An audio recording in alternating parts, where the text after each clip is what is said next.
Hayalperestlerin, risk alanların, denemekten korkmayanların cesaretinden doğduk.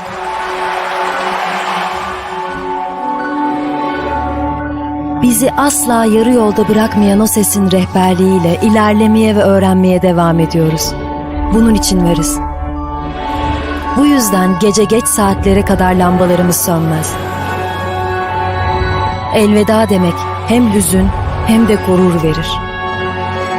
Her şeyi sorgulayarak ve merakımızı besleyerek, dayanıklılığımızı test ederek,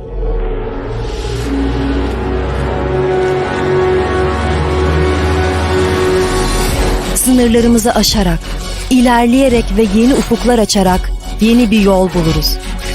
Yeni icatlar çıkararak, kendi yolumuzu çizerek. Burası fikirlerin doğduğu ve yeni fikirleri doğurduğu, bizim de doğduğumuz, birlikte büyüdüğümüz ve yükseldiğimiz yer. Burası Yakın Doğu Üniversitesi. Dear participants, welcome to the closing session of the third International Conference on Cyprus Issue, Environmental Challenges and Energy Security. I would like to express my deepest gratitude to all participants for their valuable contributions during the conference. I hope the outcomes of this conference will be beneficial to the science community and to the greater public. To make the closing speech of the conference and to briefly summarize the overview of the main outcomes of the conference, I now invite the President of the conference, Professor Dr. Hüseyin Gökçekuş, to make his presentation. This will be followed by the messages of the Minister of Energy and Economy, Mr. Olgun Amcaoğlu, and His Excellency, President of the Turkish Republic of Northern Cyprus, Mr. Ersin Tatar. Thank you very much for your participation in our conference. We look forward to meeting you in the future organizations. I wish you good days and well-being. Bye-bye. Good afternoon. Excellency, President of Turkish Republic of Northern Cyprus, Ersin Tatar. Excellency, the former Prime Minister of Republic of Turkey, General Vice President of AK Party, and Honorary President of the Turkic World Union of Engineers and Architects, Binali Yıldırım. Excellency, Minister of Economy and Energy of Turkish Republic of Northern Cyprus, Olgun Amcaoğlu. Dear Founding Rector, Dr. Suat İrfan Ünsal. Dear Rector, Professor Dr. Ümit Hassan. Honorary President of the Conference and the Chairman of the Board of Trustees of the nearest university, Professor Dr. İrfan Suat Ünsal. Distinguished scientists, great politicians, colleagues, students, participants, and media members. I thank you all for answering the call at the third International Conference on Cyprus Issue, Environmental Challenges and Energy Security, where issues bothering our planet was discussed. During 3 days of the conference, we have discussed issues related to climate change, energy security in the Mediterranean region, and the role of North Cyprus and environmental challenges. Before we bring this conference to an end, I would like to highlight the conclusion and recommendations drawn from presentations and discussions made at this conference. 82 keynote speakers and over 120 researchers and experts from 18 different countries have attended the conference hosted by Nearest University. At the conference, which was organized with the support of over 40 universities and institutions around the world, important issues related to energy security problems in the Eastern Mediterranean, the interrelationship between the political economy of energy security and national security, and the role of North Cyprus in this balance have been discussed. Current energy issues related to energy security, the main vulnerabilities and challenges that have recently emerged with an impact beyond the borders of the country have been examined, taking a focus on the Eastern Mediterranean region and Turkish Republic of Northern Cyprus. The political consequences of this development and the role of Northern Cyprus were discussed in this action-focused conference. The relationship between climate change and energy scarcity and alternative solutions to reduce the impact of climate change and solve energy shortages in the Eastern Mediterranean were also discussed. Following the discussions, it was discovered that the first topic, Eastern Mediterranean region and role of Northern Cyprus in energy security. Eastern Mediterranean has always been thought to be a rich region in terms of hydrocarbon resources. The discovery of gas reserves in the Eastern Mediterranean has been met with enthusiastic response owing to their potential impact on the economic, geopolitical, and political balances in the region. Turkish Republic of Northern Cyprus plays a significant role in Mediterranean region in terms of its strategic location, energy potential, living and non-living resources, and its location on extremely important trade routes. TRNC is on a very important route in terms of liquid natural gas and raw natural gas. TRNC has turned it into one of the competitive fields of global powers in terms of energy resources. TRNC's strategic island location in the Eastern Mediterranean's center of interest as an opportunity for strong naval fleets and air forces. Turkish Republic of Northern Cyprus can provide more economical and easier transportation via the Bab el-Mandab, the Red Sea, and Suez Channel route. The Eastern Mediterranean region has experienced a series of large-scale discoveries of energy resources offshore Israel, Cyprus, and Egypt, Leviathan, Tamar, Aphrodite, and Zohar fields since 2009. From the first moment on, the respective energy findings lying in those countries' economic exclusive zones were cheered as a game changer in the conflict-ridden region and as a means of achieving energy security for both sides. The countries with the energy reserves often ship the principal actors, as well as possible energy buyers, especially the energy socket Europe. The borders of the exclusive economic zone declared by the Turkey and the Turkish Republic of Northern Cyprus in the Eastern Mediterranean are important to protect not only our oil and gas, but also all living and non-living beings, including benefiting from marine products. Therefore, we are obligated to protect our rights here. Additionally, recognition of Turkish Republic of Northern Cyprus sovereignty over land, sea, and air is essential for the defense of Turkish legal and political rights in the Eastern Mediterranean. Also, it is the only way to prevent the maximalist and expansionist step that Greece and the Greek Cypriot administration will take by ignoring Turkey's exclusive economic zone.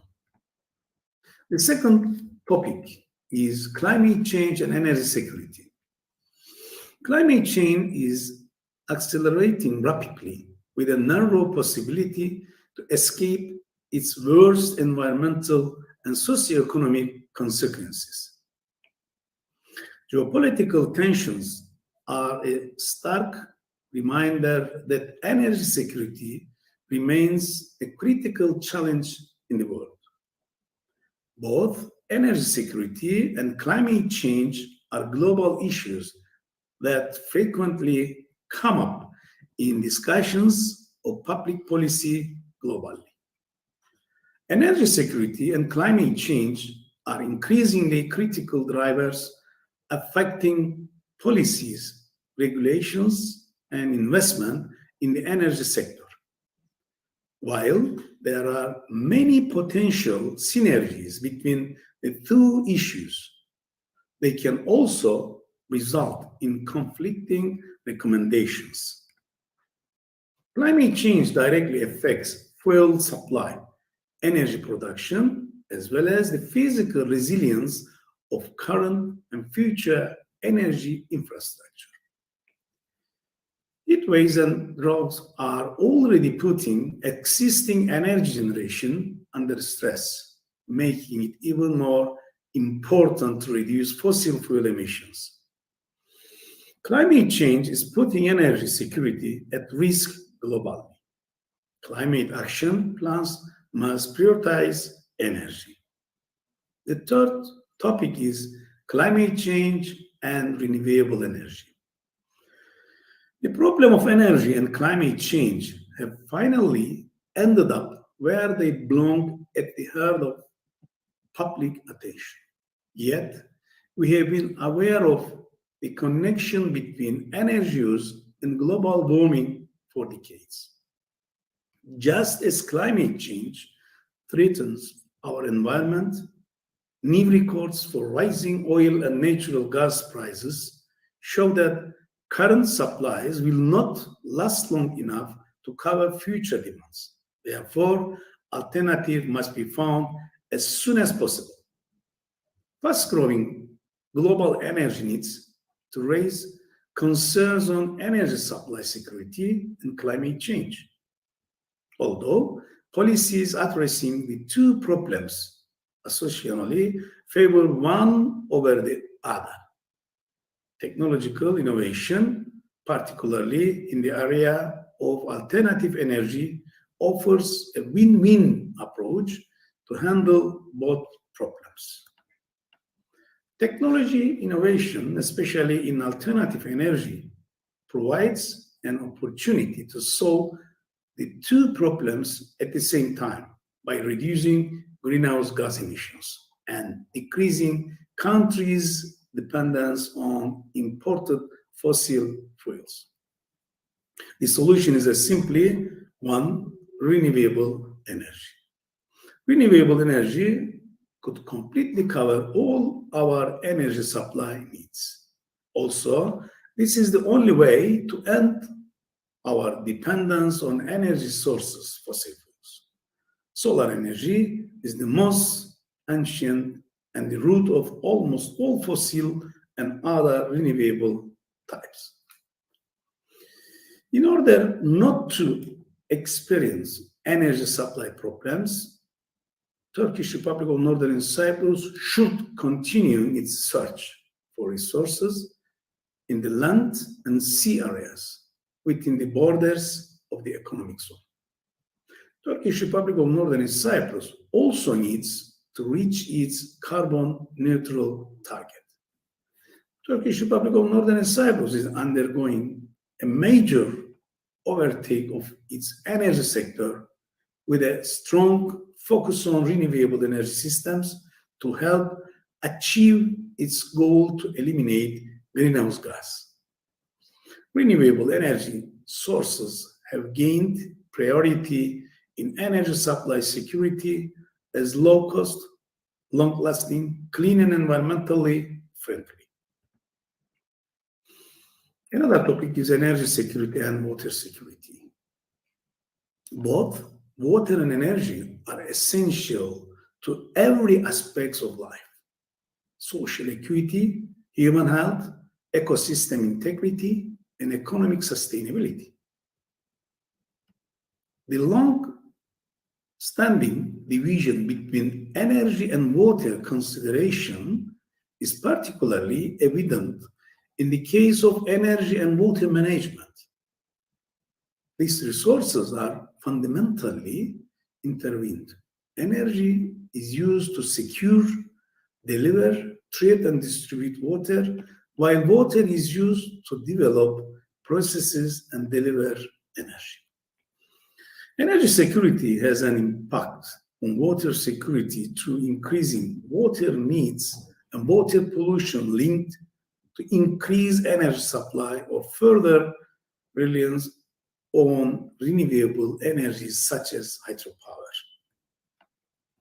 As summary, problems such as climate change and energy security threaten our children and grandchildren. We are facing many difficulties in our globalizing and shrinking world day by day.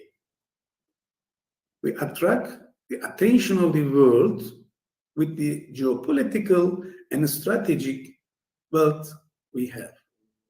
As for Turkey and Turkish Republic of Northern Cyprus, which are countries dependent on foreign energy resources, the discovered and undiscovered rich natural gas and oil resources of the Eastern Mediterranean are very valuable. It is not possible to consider the issue of natural gas resources, energy security, and water security separately. In order not to experience energy supply problems, our country should continue its search for resources in the land and sea areas within its borders of the economic zone. Besides, we are experiencing many environmental problems simultaneously, such as our polluted areas, our forests that burn in abuse of water resources that we spend unplanned, and really the decrease in rains and drought due to climate change and the emergence of wastes. Also, we pay a large amount of money for energy imports. Studies should be carried out for the growth and development of renewable energy sources, which are imperative for the economy and energy supply security, as well as for reducing greenhouse gas emissions in Turkish Republic of Northern Cyprus. Thank you for your time and see you at the next academic events. İyi günler. Ben tabii Olgun Amcaoğlu, Ekonomi ve Enerji Bakanlığı. Enerji güvenliği ile ilgili tabii yapılan bu aktivitede bir şeyler söylemek, dile getirmek benim de en büyük temennimdi. Çok teşekkür ediyorum Sayın Profesör Doktor Hüseyin Gökçükuş ve ekibine ve bütün yetkililere. Dünyadaki benzerlerinde olduğu gibi özellikle pandemi döneminden hemen sonra ve devamında Rusya-Ukrayna savaşının yarattığı o olumsuz koşullar sebebiyle enerji arz güvenliği ve enerji üretiminde ortaya çıkan sıkıntılar bir benzeri de dünyadakilerinin bir benzeri de ülkemizde yaşanmakta. İşte en son katıldığımız enerji zirvesinde Antalya'da bunları dile getirdik. Doğu Akdeniz'in ortasında verilen işte mücadele, Mavi Vatan noktasındaki ortaya koyduğumuz düşünce, Türkiye Cumhuriyeti ile birlikte omuz omuza attığımız adımlar bu ülkenin geleceğinde devamında tabii ki Avrupa'yı ilgilendiren Türkiye Cumhuriyeti üzerinden ne şekilde tecelli edeceği enerji noktasındaki hareketlerin tabii ki bir kat daha önemini artırmıştır. İster yılın projesi, dünyadaki bir benzer olmayan 100 yılın projesi, su projesi ve ister bundan sonraki enerji noktasındaki yapılması düşünenler Türkiye Cumhuriyeti ile birlikte Kuzey Kıbrıs Türk Cumhuriyeti'nde önemini bir kat daha artırmıştır. Ulu Önder Atatürk'ün de dile getirdiği şekilde 1937'de ifade ettiği gibi Kuzey Kıbrıs'ın üzerinde yaşayan Türk halkının bir sıkıntı yaşaması, buradaki sıkıntı yaşarken de ikmal yollarının kapanması Türkiye Cumhuriyeti için kabul edilemez bir durumdur demişti. İskenderun körfezine tıkılırız kalırız demişti ki aynen bunların bir benzerini yaşamaktayız. Tam da bu noktada hem ülkemizin enerji arz güvenliğini doğru şekilde şekillendirebilmek, 2030'dan sonra fosil atıklarla üretimin olamayacağını bilerek, kendi arz güvenliğimizi sağlayarak Türkiye Cumhuriyeti ile birlikte enterkonekte olmanın şartlarını yerine getirerek hem dünya üzerinde en şanslı 333 güne yakın güneş gören bir ülke olarak kendi en düşük maliyetli enerjimizi üretme şansını, hem de kendi üretimimizi artırmayı, hem de kendi insanımızın kendi kendisine yetebilmeyi, enerji noktasındaki ihtiyaçlarla birlikte tekrardan hayata geçirebilme şansı elde edeceğiz diye bizler çalışıyoruz. Bu noktada bakanlık olarak Enerji Dairesi'nin kurulumuyla alakalı çalışmaları, Enerji Üst Kurulu'yla ilgili çalışmaları, enerji verimliliğiyle ilgili ve elektrikli araçlarla ilgili bütün mevzuatı bitirmiş, meclis komitelere göndermiş bulunmaktayız. Çok yakın bir gelecekteki önümüzdeki yılın ilk aylarında Enerji Dairesi, Enerji Üst Kurulu, enerji verimlilik ve elektrikli araç yasasını tekrardan mevzuat olarak insanlarımızın hizmetine sunma şansı elde edeceğiz ki şunu söylüyoruz. Yani özellikle enerjideki strateji eylem planını belirlemezsek, bunun devamında ihracat strateji eylem planını belirlemezsek, bunun yanında sanayi strateji eylem planını biz belirleyemezsek, planlayamazsak, hayata geçiremezsek şunu biliyoruz ki enerjiyle birlikte kendi kendimize yetebilen bir mikro anlamda olsa bile üretim yapamayacağımızı, bu ülkenin kendi kendine yeterken kendi insanlığının ihtiyaçlarını karşılamayacağı çok net şekilde ortadadır. Yani 1,6 milyar dolarlık katma değeri olan turizm ve yüksek eğitimin ihtiyaçlarını bile karşılayamayan, enerji arz güvenliğini o noktadaki kurulumlarla ve bundan sonraki yeşil enerji noktasında yapılması gerekenlerle birlikte kabloyla Türkiye Cumhuriyeti'ne enterkonnekte olup bu noktadaki projeleri hayata geçiremeyen bir zihniyetle geleceği planlayamayız.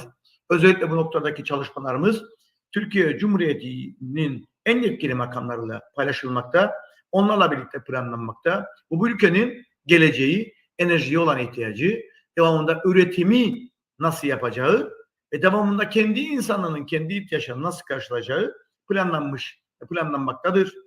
Özellikle bunları buradan ifade etmek istedim. Tabii ki yine günün başında da ifade ettiğim gibi, konuşmamın ilk başında da ifade ettiğim gibi bizler bu ülkenin ihtiyaçlarını, bu ülkenin dünya gerçekleri doğrultusundaki ihtiyaçlarını çok iyi biliyoruz. Ekibimizle çalışıyoruz. Muhataplarımızla bunları özellikle Türkiye Cumhuriyeti yetkilileri paylaşıyoruz. Ve şunu söylüyoruz ki illaki bu noktadaki atılması gereken adımları sizin gibi çok değerli bilim adamları ve Türkiye Cumhuriyeti yetkilileri birlikte şekillendireceğiz. Ben tekrardan Profesör Doktor Hüseyin Gökçekuş ve ekibine ve tüm yetkililere bana da bu şansı verdikleri için çok teşekkür ederim. Ve daha güzel günlere diyerek hayırlı çalışmalar diliyorum. İyi günler efendim. Dear participants, I'm very happy to have learned that from more than 18 countries, over 100 participants as scientists have contributed to this conference in the nearest university in the last 3 days. I would very much like to thank you for your contribution. And the title of the conference, Cyprus issue with regard to the environment and the energy issues. I think it's obviously a very relevant topic as far as the latest developments are concerned in the Eastern Mediterranean. As you all know, the Cyprus issue is based on a sovereignty issue in that we have Turkish Cypriots in the Turkish Republic of Northern Cyprus in the north of the island, Greek Cypriots in the south of the island, and they call themselves the Republic of Cyprus. But according to our interpretation, it is that in Cyprus we have two sovereign peoples emanating from international agreements, mainly the 1960 foundation agreements of the Republic of Cyprus, endorsed by three guarantor powers, the United Kingdom, Greece, and Republic of Turkey. And obviously it was witnessed by the United Nations in 1960. However, in 1963, unfortunately, the Greek Cypriots attacked the Turkish Cypriots, throwing all the Turkish Cypriots out of the state. Therefore, the Turkish Cypriots were obliged, compelled, and had to establish their own state. And we established our own state in 1963. Next year, in 2023, our state will be nearly 60 years old. Obviously, if we have a state with 60 years old, we have our own laws or our own regulations. And since 1974, when we had the peace operation with the Turkish army to intervene in Cyprus to restore order and peace, we have relocated all our state affairs in the north of the island. And now, as the Republic of Northern Cyprus, we are doing a lot to promote our country to have progress in main industries, including tourism industry, including education with our universities, and other sectors like agriculture and services. Now we are in an age where geopolitical, geostrategic, especially after the Ukraine war, a lot of things are changing and global relationships are being restructured. And as a result of all these developments, geostrategic, geopolitics, and with other economic interests, including natural gas and other energy issues, Cyprus has increased its significance and importance in this region. And the Turkish Republic of North Cyprus has become a key actor in the restoring of political stability with regard to Turkish interests, Greek Cypriots and Turkish Cypriots and Greece, and with the European obviously involvement, because Greece and the Republic of Cyprus in the south are full members of Greece. We, the Turkish Republic of Cyprus, obviously acting together with Turkey, our motherland, and the guarantor power of Cyprus, also biggest country in this region. Cyprus being only 40 miles away from Turkey. When we wake up in Karina in the morning, we can see the mountains of Turkey. And when you look from across the sea, you can see from Turkey, when you look to Cyprus, the mountains of Beşparmak. Therefore, we are so close to Turkey. Turkey is only 40 miles. However, Greece is 700 miles. Therefore, when you look at the relationships, it's only very natural. The Turkish Cypriots act together with their motherland, Turkey. Therefore, we are acting together with Turkey as far as the mobilization, exploration, and all the other interests, including exploration rights of natural gas and other energy potential around the seas of Cyprus. Therefore, it's very natural that in this kind of conference, a lot of ideas are promoted. And I would very much like to once more welcome how serious this issue is, because when it comes to positive movement, we see from the Greek side, the Greek Cypriots are making unilateral agreements with big countries, with a lot of energy companies, saying that the resources around the sea of Cyprus belong to the state, which is recognized. Although they might be recognized, we are also recognized by Turkey, and we have vested interest, and we have from the 1960 Foundation Agreement as equal rights as Greek Cypriots. We have equal sovereignty. As far as the Constitution of Cyprus is concerned, when you look at the agreement and the points made thereof, it is quite explicitly stated that we have equal sovereignty to Greek Cypriots. Therefore, unless we have agreement, unless we have something substantially approved, the Greek Cypriots should not carry on their exploration rights. And if they are going to go ahead with it, we should also have the exploration rights together with Turkey, our motherland, and with their obviously involvement in this sea. Therefore, there are a lot of things to be discussed, but for political equality around this region, for stability and other future developments, the Turkish Republic of North Cyprus should be one of the actors in this Mediterranean area. And President of Turkey, Mr. Recep Tayyip Erdogan, did say on a number of occasions that we will be prepared to attend the conference where all these energy issues could be discussed in this region, where the participants will be the relevant countries. When we say the relevant countries, it's quite obvious that these relevant countries are obviously Turkey, Greece, Turkish Cypriots, Greek Cypriots, and other interested parties. Once more, many thanks for your contribution and participation in this very significant conference in the nearest university in the last 3 days. I would like to very much congratulate you for your contribution, and I hope very much that Professor Dr. Hüseyin Gökçekuş, who has done a lot of work to organize this conference, he is able to produce a conclusion note from the conference so that we can all read it and benefit from your contribution and new ideas. Thank you very much. I wish you all the best. And now that we are leaving the year 2022 and embracing a new year, 2023, I would very much like to congratulate you in the new year, and I wish you all the best in 2023. Thank you very much.